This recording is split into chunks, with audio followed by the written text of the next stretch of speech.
Today was a gloomy and rainy day, but we decided we'd get out and go for a drive to the Adirondacks anyway. We went to Ticonderoga, which is very historic with regard to the Revolutionary War. Fort Ticonderoga was a fort and all kinds of things happened there. I'm not a big history buff, but it was historical. You can look that up. But it wasn't open. Most of the things were not open. It is winter time still in their schedule, so things are opening up in a week or so. Star Trek Museum is open. It's the set of the original series, and William Shatner himself is planning to be there at the end of June, and that might be an interesting thing to try to see. There are old buildings that are not in use, obviously, but the town is full of nice buildings that they're renovating, such as this, which I think is the Hancock House. Here's the entrance to Fort Ticonderoga, which was closed. Here's a museum that was also closed, and just some random sheep.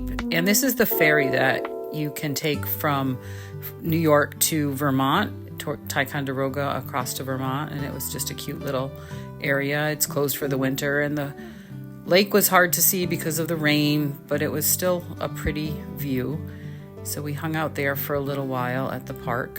And then we drove around the town and we saw some more buildings and parks and monuments and just had a nice little drive before we went out to lunch. It's a very historic place. There's Mount Defiance, which I guess there was a cannon up at the top that the British put there, and it forced the evacuation of the fort.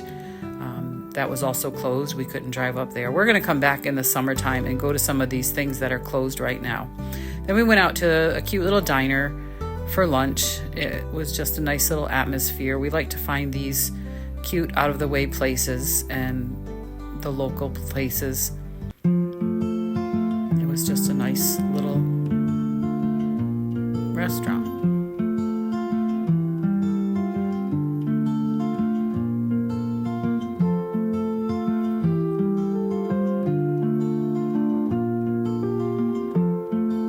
After lunch, we just drove around again and just liked the old things. That motel sign was kind of neat and retro, and just some neat buildings from historical times. Their number 1888 is on this building, and if you see the pencils, it's Ticonderoga, and you might recognize that being on pencils. And there's the history of the graphite company, I think, in Ticonderoga.